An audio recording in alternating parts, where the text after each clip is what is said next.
everybody, and welcome to the new channel, Everything About Football. I'm Tibbsy, this is Johnny. Hello. Both love football. High five in. Love talking about football. Generally do it in a pub, but today we're going to do it from here.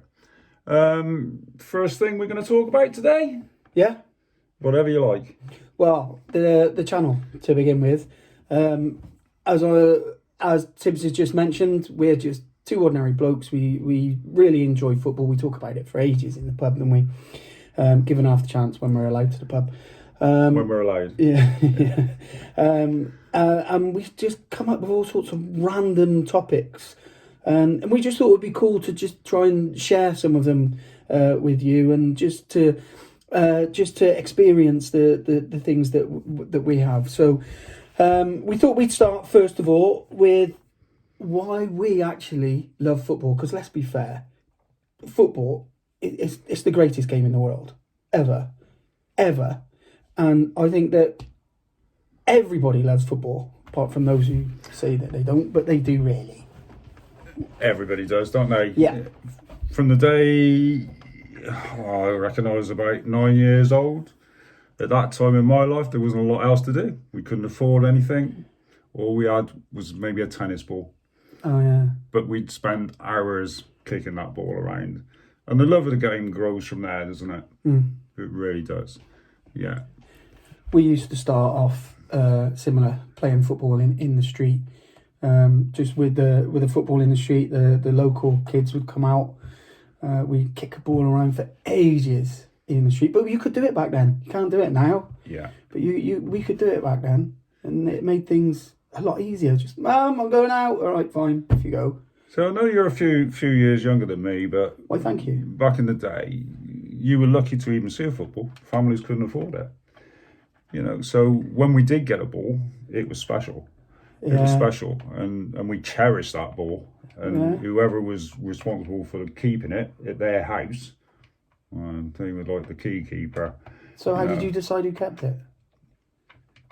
Well, the person who owned it kept it. Oh, I see. But he became your best friend. Yeah, of course he did. Of course he did. Of course he did. Yeah. And we had two games when we were kids. We had a goal post, and you'd have somebody standing either side of the goal post, and we'd play what we called bar. And you had to hit the bar with a football. Okay. All right, and wherever that ball landed, you took your next kick from. So you attempted again to hit the crossbar, but of course, if you missed and it went to the other player, then he gained possession of the ball. Right. Okay. So really enjoyed that one. And the other one we used to do was we'd have a garage side to a garage wall, and we called it fives, which meant you had 5 lives. And again, whichever you angled, you kicked the ball at, and wherever it went, that was where you took your shot from. So we used to spend hours doing that. Yeah. Hours doing that. Just a simple thing, football. Lives. I used to play lives when I was a kid. Yeah. Yeah, that was quite hard work, but you had to use your brain as well, which was good because you had to. It's like squash, isn't it? You had to think where your opponent was and where can I put this ball where he can't get to it. Absolutely. It was just spent hours and hours and hours playing that. But my first real experience of football was in 1971. Arsenal had just done the double, and my stepfather took me to a game, and I sat right next to the dugout of the Arsenal team. Manager was Bertie Mee at the time. Could barely see above where we was. You know, the pitch was literally level with my eyesight. But the colours of the two teams, they were playing Ipswich Town, the red, blue, and then the crowd, it just grabbed me. And from that point on, there was no stopping me with football. It was the only thing in my life, really. Yeah. Yeah. Ipswich Town and Arsenal. Yeah. Oh, would never have guessed that from that badge, if I'm honest with you. Well, you live and learn, don't you, in life? On that, I suppose I've got a similar story because my favourite team obviously is Everton, and I got into football and supporting them from when my auntie actually gave me a Watford top for my birthday. Yeah. And I loved that top, Watford top. And of course, I was born in 74, so 10 years later, in 84, that's when Watford made it to the FA Cup final. But of course, they were playing Everton in that cup final. And I can remember my auntie ringing me up before the kick-off saying, "Who do you reckon's going to win?" And I was like, well...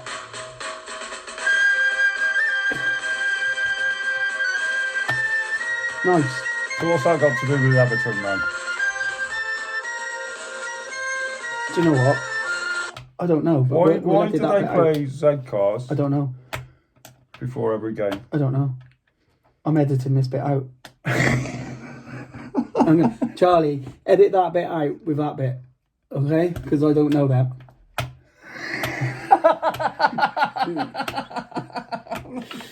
Do you know why?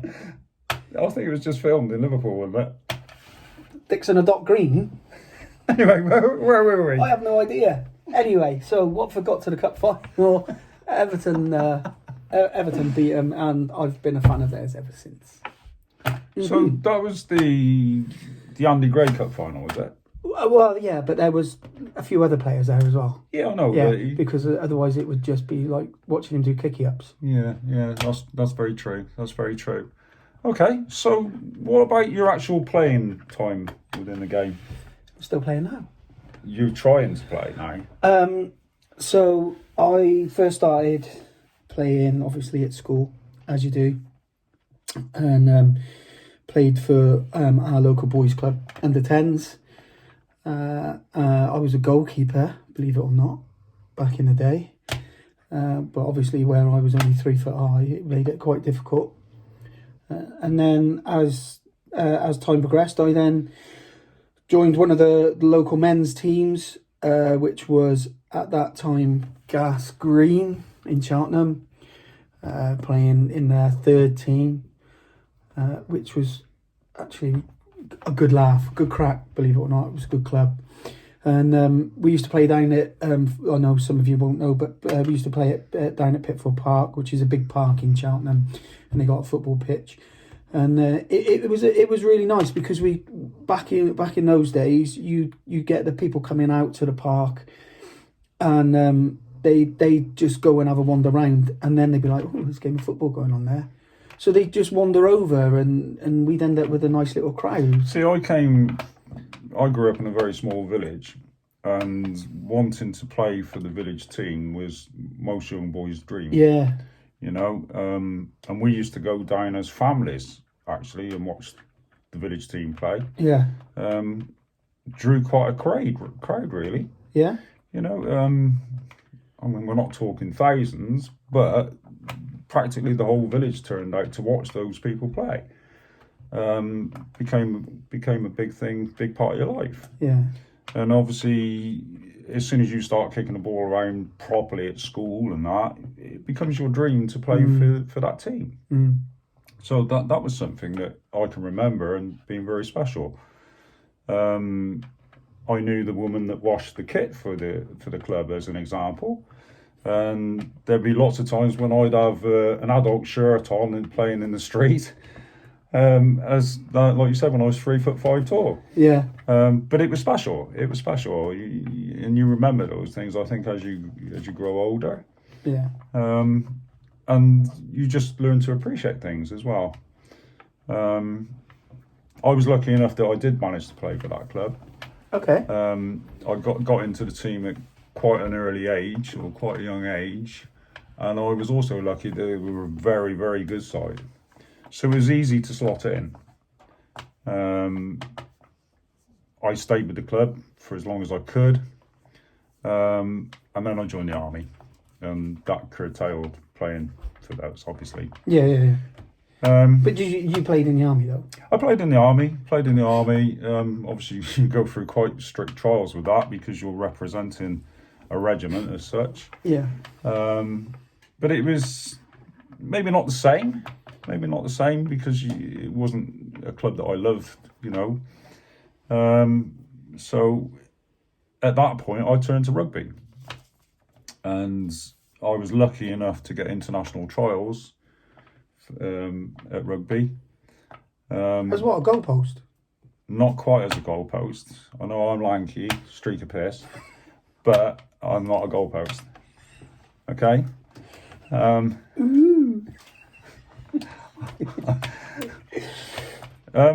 No, so my attention turned to rugby, and I did pretty well with that. Loved football. Where did you do those Better trials? playing rugby. Where did you do those trials? Actually, that's a very, very good talking point. I got a letter sent to me saying that I was being invited for an under-19 trial. Yeah. And I, as a young lad at 16, thought, this would be good. I'm away for a weekend, rugby, on the beer. As you do. As you do. It's going to be here, there. Yeah. You know, it could be somewhere special. And then as I continued to read the paperwork, the options were Brighton, Bournemouth, Blackpool. Where were you living at the time? I was in Cheltenham. Right. And when I looked at those options, I thought, yeah, at the seaside, can have a great time here. Whether the trial's successful or not, I'm going to have a really good time being away seaside. And then when it came through, the trial was held in Cheltenham. Did you have a good weekend? So I had a fantastic weekend. Did really well in the trial. Had a good meal afterwards. That was it. So yeah, that's when I kind of moved my way back into football. Right, I see. Back at Cleve. Yeah, back to Bishop's Cleeve. The only other club I really played for was a team back in the day they were called the Mosquitoes. I had a good time with them as well for just one season. I've heard about them. There was a bit of buzz about them, wasn't there? There was a buzz about them. Yeah. People really wanted to play for them, obviously. Buzz about mosquitoes, no? Yeah. You played that damn well. Yeah, I did. I thought it was a quality joke. Stop tapping. But anyway, so my life in football came to a bit of a halt. I didn't want to sign for clubs, knowing that I couldn't play regular. And that was just through the early signs of a back injury, a spinal injury. So I moved into coaching. And I moved into looking after young lads to begin with. Wasn't successful at the start of it.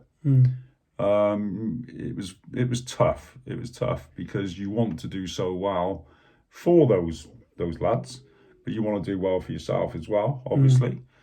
And I think the first year I took an under 10 team into a league, we spent the whole season without winning any games. And you come home and you bang your head against the wall, don't you? Yeah, very much so. Yeah, you bang your head against the wall and you just think, right, I'm not very good at this. I'm really not very good at this. But as it turns out, the lads stuck with me as a group. We added a few to it, not too many. You know, we wanted it to feel more like a family. And as time went on, the lads got better and better and ended up being quite successful. So I was really, really pleased.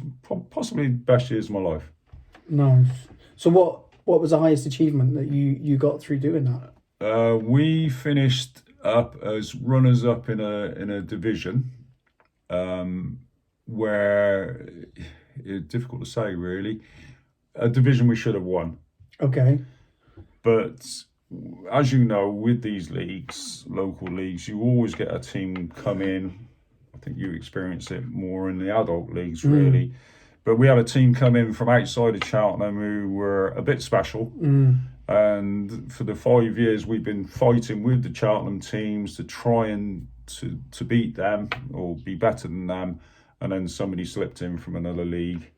And to be fair, they were outstanding. They were outstanding. But they shouldn't have been in that division. Well, maybe they should, maybe they shouldn't. But the point being was you'd worked really hard in amongst the Cheltenham ties, and then somebody from Worcester comes in. And it just seemed to, without being rude about it, but it just took the edge off of everything. And we were fortunate that the local teams, the Cheltenham teams, all seemed to be playing against this club first. They were all getting beaten by 20 goals.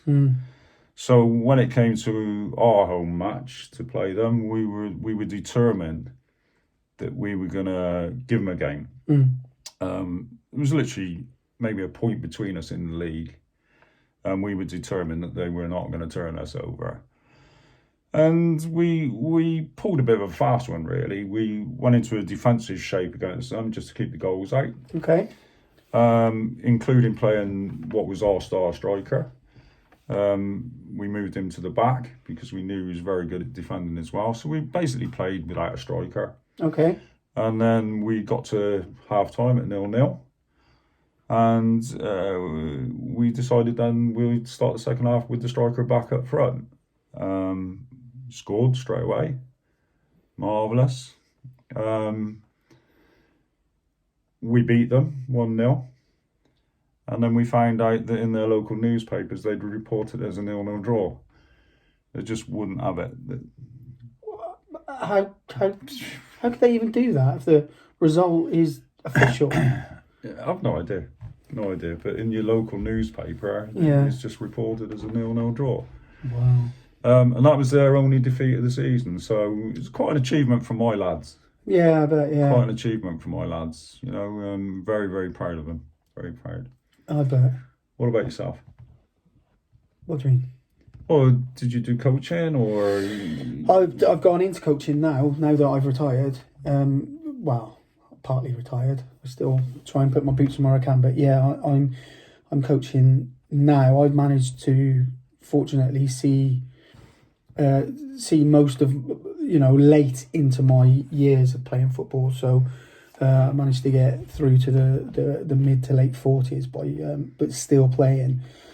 So I've taken up coaching now. I've on and off. I've been doing it for, I would say, probably about 10 years or so, isn't it? I think It's got to be a good 10 years. Yeah, I think so. Yeah. Adult league. Not. So just to let everybody know that Johno and myself, we were with a club. I was the manager. John was playing, and we decided to form our own club. We just weren't happy with the club that we were at. And that club's now been running in the Cheltenham leagues for a good 10 years now, isn't it? Yeah, it's 11 years now. 11 years. What year were we in? 22, isn't it? 22? Yeah, 12 years now. We formed it in 2010. So, right, okay. So Yeah. it has proved to be quite successful then. Well, we must have done something right. Yeah. But we've enjoyed our time with the club, though, haven't we? Yeah, it's been amazing, I think, just to see how it's grown. Yeah. And how it's developed over the years. From what started off as a whimsical thought back in the day when you come up to me and went, look, there's loads of these players that are not happy. What should we do?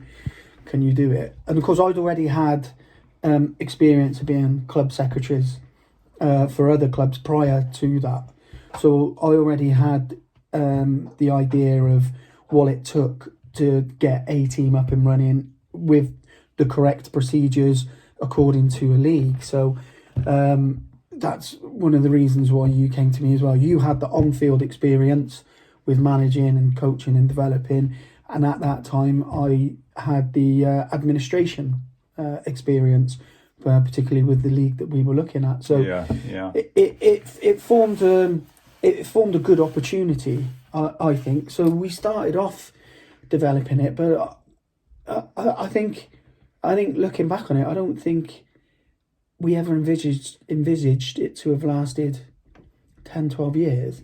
And looks like, hopefully, touch wood, we're still going to continue for a lot longer than that. I think we've been lucky, but also I think it's testament to other people as well within the club. You can't argue it. It's been really hard work, but very enjoyable. Yeah. Very enjoyable. There's been some special moments, hasn't there, really? Yeah, there has, very. Particularly like when we won the league. What year was that? 2015, I think, 2014. I think so, yeah. Something like that. We won the league. That was after you stepped down as manager. Yeah, thank you, mate. And then I took over. Well appreciated. Yeah. No. Well appreciated. I always said you've done the groundwork to it.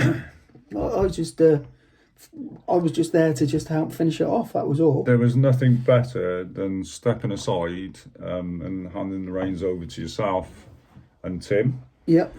And seeing you add to the team, and go ahead and win that division. Yeah. It was great. Nothing better. Yeah, it was a good atmosphere, and it was a good time. I really enjoyed it, and that was really my first full managerial proper experience. I kind of looked after a few clubs. I was even manager for a very short period with one of my previous clubs before that, but it was a totally different situation, totally different environment. Do you think you put more into it if you actually love the club you're with? Oh, without a shadow of a doubt. Yeah. Without a shadow of a doubt, yeah. Because it's in your heart, isn't it? It's in your blood. And yeah. And I think that not only would you bend over backwards, but you try and I like to try and instill my passion for it onto others, and I hope it has a little bit of it's a bit contagious. I'm hoping for that other people pick up on that passion and go, actually, this is somewhere that holds the passion and somewhere that can be treated as home. See, I think that with that role as a manager of a club that you've just formed, it's very helpful to have an understanding wife, because if we'd lost, I was terrible when I got home. I don't know about yourself, but my wife I didn't speak to her. Still haven't now, have you, till today? I try to avoid it. Yeah. I do try to avoid it, but you know, she knows when I've lost a game of football. Let's put it that way. So does my wife. So yeah, I gotta say, you've got to have a good wife behind you who understands the situation. Yeah. So yeah. Hands up to Jane. Thank you, Jane, my love. She won't be watching this. She will. She won't. She'll be on Emmerdale or something, won't she? No. She's football nuts. Oh, is she? Oh, you wouldn't believe it, yeah. I don't know why I'm saying is she. I know who she is. My mother-in-law. She'll be slapping him later. But yeah, no. Now that I'm no longer playing, and I'm now taking managerial stance on everything, I'm really, really enjoying that as well. I'm now at that time in my life where I've learned so much through my experiences as football. I've played at some reasonable levels throughout my career, and I'm able to pass that information on now. And I like to see, particularly some of the players that come to the club that are, how should we say this, not the most talented of footballers. See, that's where we're similar. That to me is the big one. It's not about the guy with all the talent. No. It's about those that need a bit of help. Yeah. And that's something you take a lot of pleasure from when you see somebody developing. Absolutely. I mean, I can remember when we first started, we had a player, positionally he was terrible, couldn't head the ball. Right, you just couldn't decide where you were going to play the guy. Yeah. But his heart was in the game, wasn't it? His attitude was like, I want to win and I want to get on there. And I remember saying to him, right, you stick with us, you'll be all right. And when we came to the first game of the season, starting afresh, I dropped him, left him as a sub, and he went absolutely nuts. Yeah, he did, yeah. Same as before, here we go. You promised me this. And we just took him to one side calmly and said to him, look, it's going to happen for you. Yeah. And to see that guy's development was just possibly one of the best things in football for me, because he went from that to that. But I was playing with him back in those days. He was a teammate. And I can't disagree with you. When I first seen him on that playing field, I thought, here we go, this is going to be fun. But the massive difference that we saw every pre-season, I don't know what it was, I don't know what he did, but one season finished, and then the next season started, and then all of a sudden, bang, he was a different player. See, I think that came from nailing a position for him. Possibly. As soon as we worked out, or maybe it was me, worked out in my head. Maybe it was me. It was me, wasn't it? I didn't have an assistant. I was there on my own. Ooh, like that. So, yeah. So, let's just say, once I nailed down the correct position for him, he flourished big time. Yeah, he did. Yeah, he he flourished big time. he went on to be club captain, didn't he? Club captain for many years, wasn't it? Even when I was manager, he was still the club captain. And he's still involved now. All right, not as much as he would like to be, I think. Well, old age takes its toll on everyone, doesn't it? Doesn't it? But yeah, no, it was some really good times, and it's nice that we're still doing it. And I think that's what gets us out and about. Like the team we were playing on Saturday, they've got an old guy who plays for them, and I just thought, oh yeah, how are you? All right? He went, yeah, I'm fine. He said, well, I do keep wondering why I keep coming out on a Saturday, and then we looked at each other and laughed, and we said, yeah, but if we weren't here on a Saturday, we'd wish we were here on the Saturday. And he was like, yeah, and that's why I come on a Saturday. Which it is. Well, if you think back, I took a year out, and the season that I wasn't involved in anything, on a Saturday I was literally at home Saturday like that. Yeah. Until eventually my wife said to me, look, can you just bugger off to football? Yeah. Because you can make plans, you say, well, I'm going to do something completely different. You just don't do them. No, because you're always having one eye on what's going on. Always one eye, yeah. Well, before it was one eye in the paper for the results. Now it's on the phone straight away.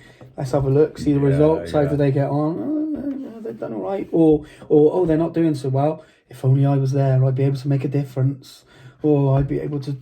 Yeah, and that's the beauty of it, isn't it? Local football. It is, yeah. It's cool. So how have you found in the modern age, obviously you've just mentioned it, technology and everything, and the way that you organise your meet times, etc., things like that. When I go back to my time, and we used to get the Gloucestershire Echo on a Thursday night, and they put the teams that were playing that weekend in with the squad. Yeah.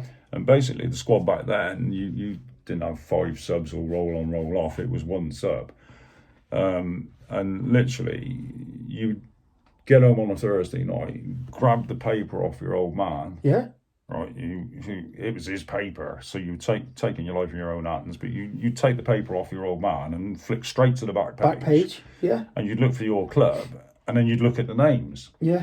And where the names were was where you were going to be playing the following on the Saturday. You knew what formation that you were set up to play. If you were number 2 in the list, you knew you were right back. Yeah. You know, so you were like, but it's completely different now. Obviously, with social media and that. Absolutely, massively. Just going back to touching on that side of things, as I said, I first started in the 3rd team of where I was, and when it came out in the Echo, you'd be in the 3rd team, but over a couple of seasons, when I was becoming a better player, I kept looking to see if I jumped up, and it was a nice feeling when you saw your name not in the 3rd team, but in the reserves, and then eventually into the 1st team, because it was just such a, and it just gave you that little bit of buzz. But again, it was different back then because that club mentality was there. It's a different game of football. We'll probably touch on that a lot more on one of the other subjects, one of the other topics on another time. But that was quite a good feeling to see that. Following up to what you asked about how it is nowadays, back in those days, if you hadn't heard from anyone, you knew that they'd be there because it was already agreed. Yeah, you're absolutely right. So the only time you would phone your manager was to say, I can't make it this week because of this, that and the other. That was the only time. Now, it's gone the other way.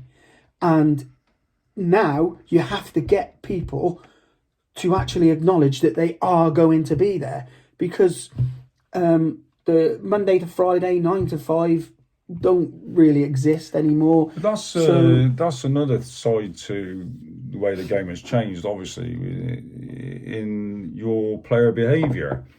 Sometimes you can turn up to a game today not knowing whether players are going to be there. Yeah. But for me, if you weren't there on a Saturday, even if you were injured, you needed to be there. Mm-hmm. And keeping in mind, when you say telephone, it might be one person have a telephone in 5 or 6 houses in the street. So if you're going to ring anyone, you have to go and borrow a phone. Yeah. Was he the same one that had the football? Probably quite right. Yeah. Probably quite right. They were And he had a rich car. They were a rich family. He had a car as well. You must have done because you were kicking the ball against the garage playing lives. But the point I'm trying to make is that if you didn't turn up, you didn't get a kick in that team for 3 weeks. Yeah. At least. You were just completely left out. Yeah. So you needed to be there to try and get back for the following week. Yeah. Today's world is a different thing, isn't it? Yeah, well, they don't get dropped on the PlayStation, do they? So they come on a Saturday with that same mentality and thinking, well, I should be starting every week, or why am I playing today? I know I haven't been here for 6 weeks, but and I'm still a worthy person to just come straight in and play. And not everyone. I don't want to tar everyone with the same brush, because the majority of them are decent and understand things, but there are just one or two that just, think that it's a God-given right. Why can't I just put my boots on and play? And I think I think it all goes back to, like you said, the means and how, when we were growing up, you had to earn that spot. You didn't just get it. But then that's because I think a lot more people were playing football back in those days. It was only really on a Saturday that you played football. Yeah, because at the moment in today's world, it's work related, isn't it? A lot of it. So you're not getting the numbers playing the sport. And also where we are today, with our lives being so busy, when you go to play a game of football, you're out for 3-4 hours. Maybe more if you're at a decent standard and you have to travel. So lives are so busy now that the small-sided games, the 5-a-side leagues and the 7-a-sides, they're taking precedence now, because you can turn up, have a game and go home all within an hour. Yeah. And also you don't need that commitment, because it's 5, 6, 7 players is all that you need. It's a lot more easy and a lot more manageable. So where you just said about players expecting to play, how do you go about today telling them that they're not in the starting 11? For me, you see, when I was managing, I used to say to players that if you come and ask me why you're not in the team, then you get one of 3 answers. One was purely that it was tactical. 2 was I just want to have a look at another lad, give him a bit of a chance. And the third one was because you were bloody shit. You've been dropped. So that was my response to players. What about yourself? It's similar. I'm a bit more diplomatic than that. But it is similar. But I always like to, because of the way that the world has developed, I like to go to the players before. I try to get to them before the squad is actually named and say, look, I'm afraid you're not going to be starting today, but I can't always do that, especially when I'm on my own. So it ends up the teams gets named, and then as they're doing the warm up, that's when I'll try and speak to them and just say, look, I'm really sorry. It's because of this, that, and the other. Because I firmly believe that if it is because they're not quite cutting the mark, then if you don't say anything to them, they're just going to be like, I don't understand why I've been left out. And not everybody is comfortable coming forward and speaking about it. So it never gets addressed. And therefore, that player would then just continue to carry on doing what they're doing, and therefore not getting selection. Whereas I like to go and speak to him and say, look, it's because this, that, and the other. You've got this, but what I'm looking for today is this, and that player provides that. Have a look. He does that, and that. If you could implement a little bit of that maybe into your game or whatever, it's a different story. But I do try to give them a little bit of advice as to what my thinking is behind it and where I think that their development could help the squad and go forward. My main key is that I don't expect the players to agree with me. Nobody likes to be left out. I don't want. But you want a player to come to you and say, look, I'm not happy. Correct. Yeah, correct. You do want that to happen, don't you? I've had an incident this weekend where I left a player or two out this weekend, but I've since been in touch with them, and to their credit, we've spoke about it, and like I said, I don't want them to agree with me, but all I ask is that they understand why I've made that decision. Or not why I ask. I think it's only fair that they understand why I've made that decision, so that they can process it and think, actually, yeah, that's right, or no, that's wrong. I'm just going to have a quick word with them about it and say. So I was actually at that game yesterday. Yeah. And sadly, you lost the game 6-1. Thanks. Well, it has to be said. Yeah. So when you make contact with those players that you left out, or they make contact with you after the game, does that make it more difficult to say to them, look, well, this is the reason I left you out? Because at the end of the day, they're going to say, well, you just lost 6-1. No, it doesn't make it more difficult, because they're right. And in reflection, I got it wrong. So, okay. And I'm quite open to admit, yeah, if it's my mistake, I got that wrong. I got that selection wrong.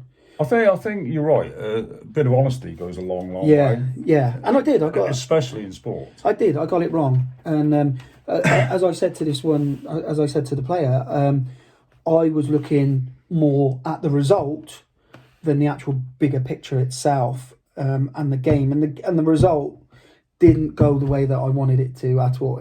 It did look like it was going to at one point, and then, well, we gave away something silly, which then made it all fall apart. But up until that point, no. But I think maybe I should have just done it a little bit differently in hindsight. And I'm happy to hold my hand up and say, yeah. But that's a good thing, and we all learn. I could have got that wrong. We all do learn. Well, I'm not. I don't want to come across as being arrogant. I don't want to come across and go, look, I'm sorry, it's this way, or that's it, get out. So you played for me.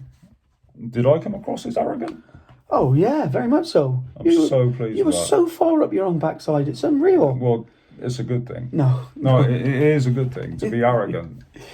You know, because arrogance protrudes confidence. No, it doesn't. It does for me. See, no, what? No, here we go. Episode 1. We're about 37 minutes in. We're going to have a round now, right? I don't think arrogance protrudes confidence. I think arrogance hides a lack of confidence, because your confidence is quite low, so you have to compensate it by being the Bertie big boy. Meh, here we go, look at me. And I think that if you're confident within yourself. You don't necessarily need to put on this bravado and go. It wasn't bravado. Arrogance comes from knowing you're good. Yeah, but you can know you. Well, yeah, maybe, but then isn't that confidence? So why do we call it arrogance then, and not confidence? Because some arrogant person decided, I'm far better than confident. Okay, so it's a level up. Well, I wouldn't even say it's a level up. It's a dream. It's a look at me, because you can have several people who are confident. You can have several people who are confident, and then this one person who wants all the limelight, this one person who wants to be the star of the show goes, well, we're all confident here. I need something else to stand out. I know. I'm going to get my nipples out and I'm going to walk around like I'm the Bertie. Here we go. Look at me, because you're shit. So I couldn't have been arrogant then, because I never got my nipples out. No, you weren't, mate. You weren't arrogant at all. No, I was confident. Yes. you were, but had to be. You have to be. We have to be. You have to show the players confidence, don't you? Yeah, we have to be. You do have to have that level of competition within you. I don't just mean with personnel, with yourself. You do have to have that level of competition, competitiveness, and you do also have that level of confidence. But I think there is a fine line between being very confident and being arrogant. And I sometimes think that if you're arrogant, it's great, but is it necessary? That's the thing. Yeah. That's the thing. And then, if a player's got an abundance of arrogance, does it hinder you with your selection? Maybe. What? You mean in my team? Yeah. Would you? Yeah, because it gets disruptive. Yeah. It gets disruptive within the squad, because if I'm feeling that they're a little bit arrogant, then I'm damn sure the other players You know the players are as well. Yeah. Damn sure. And then it becomes like the bad apple syndrome, isn't it? If you've got one bad apple in a barrel, then it won't take long before more apples get bad, and it spreads. So yeah, I don't necessarily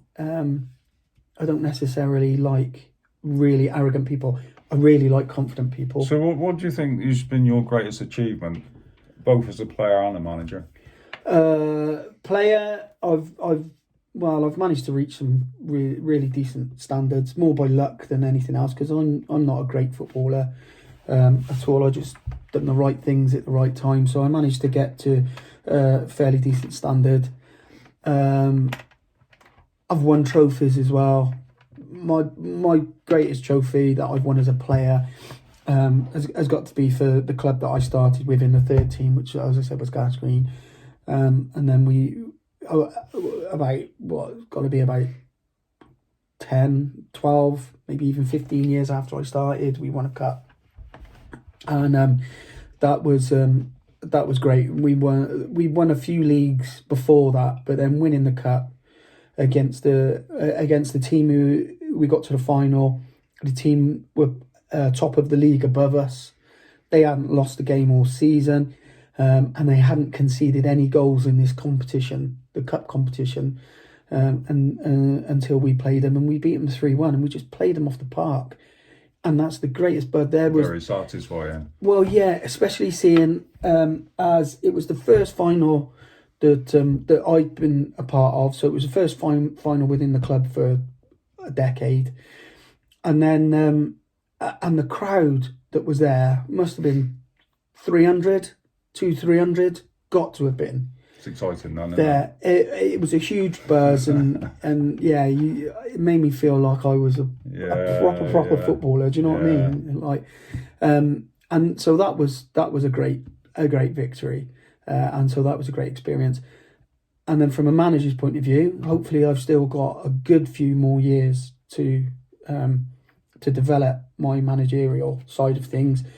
But when we won the league, what we were talking about not so long back, great, wasn't it? When we managed to get our club Pitfield to win the league, all right, it was one of the lower leagues. It wasn't the higher league. You can only win what's in front of you. Can't you? Only beat what's in front of you. Exactly. So. 4 years after we started, with the players that we'd already spotted, you in particular spotted from the previous club that we were at.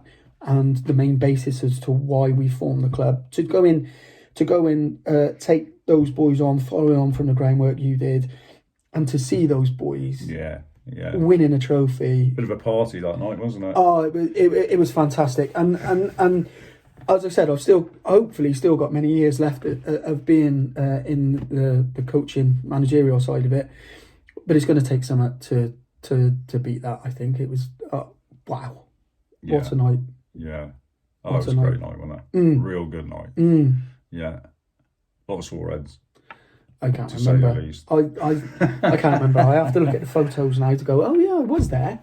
Do you know, you're talking about your achievements. Yeah. And winning that league was just exceptional. And the sore head the following day and the tiredness of drinking all night.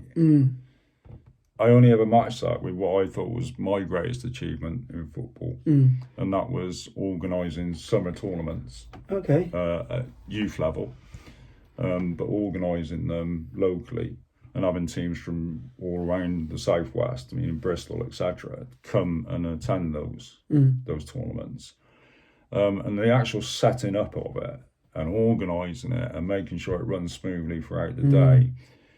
That was the only time I ever actually felt as tired as I did when we won the league.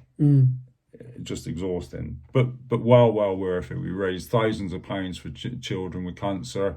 Great days, everybody behaved, you know, lucky enough to always have the sun out. And we had great support from everybody involved, really. You know, the local referees turned up in numbers, I have to say. We were quite happy to come and help out. We didn't have the Samba goals back then, you know, the plastic goals that they put together now. We used to go to a fella in Gloucester, they were wooden goals, and we had to bolt them together. So we were say jumpers for a minute. We were literally out there at 5 o'clock in the morning putting these goals together, you know, and the tournament lasted up until like 5 o'clock in the afternoon. So it was a full-on day. Yeah, they always are, yeah. But that, for me, was the greatest thing, was seeing the money that we raised, seeing parents of children who unfortunately had cancer having some form of relief as well. You know, we used to pay for holidays and everything. So yeah, that was a massive achievement. Yeah, it gives you a buzz, doesn't it? Especially when it's all done and dusted. People come up and they say, "Oh, thanks, that was brilliant." You don't do it for the thanks.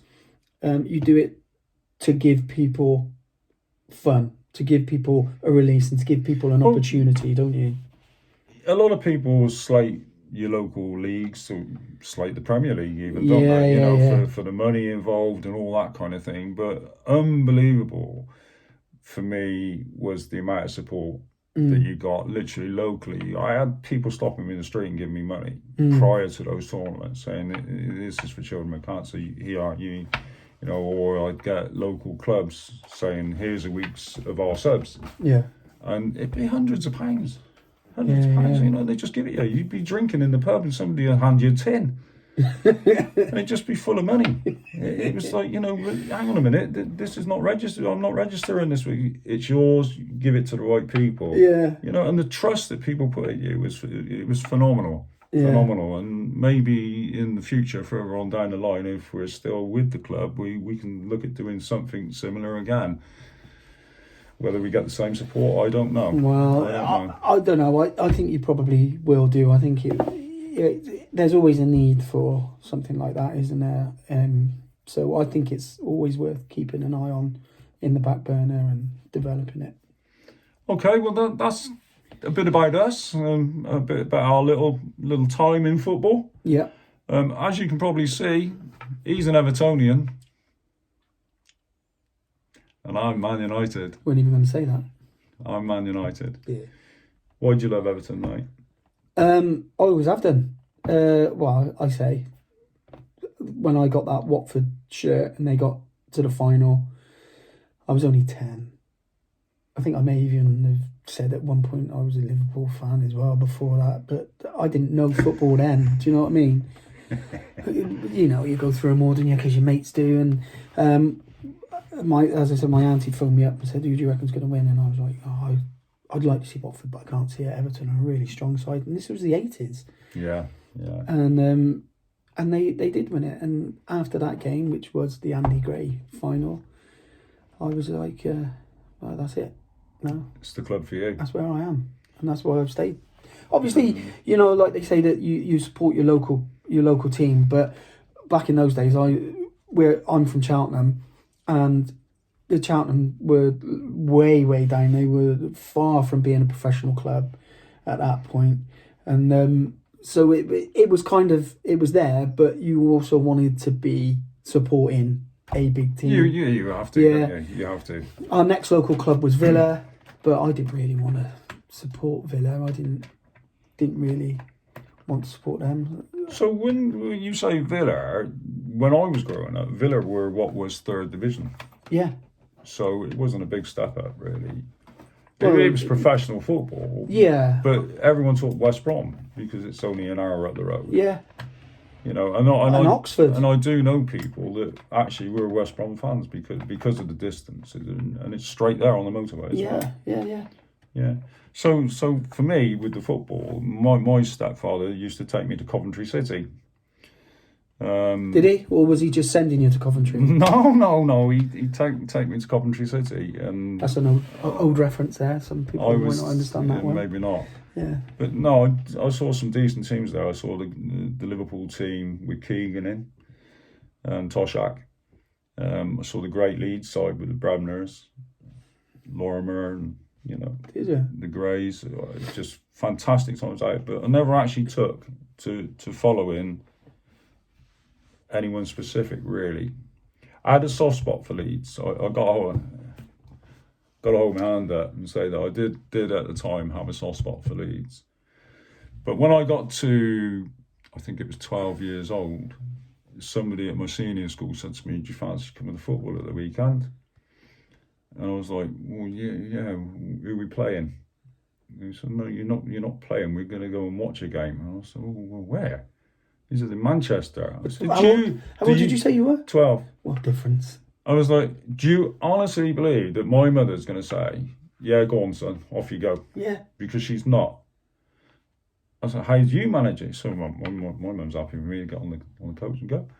So I thought, "Oh, Jesus Christ." So I went home and I asked my mother and said to her, "Look, on Saturday I've been asked to go to Manchester and watch Manchester United." And she, to my surprise, she just went, yeah. So I got the coach up, and still one of the greatest memories for me was walking into the ground. And you go under the stand and you have to go up steps to get out onto the terracing. And as you go up those steps, that green baize of grass gets bigger and bigger and bigger. And it was just stunning. It was stunning. To me as a 12-year-old, it was stunning. Yeah. And it was like, wow. Yeah. And from that day on, really, I've stuck with Man United through good times and bad times. So what was the big difference then between walking out there as opposed to walking out, Highfield Road it would have been then at Coventry, wouldn't it?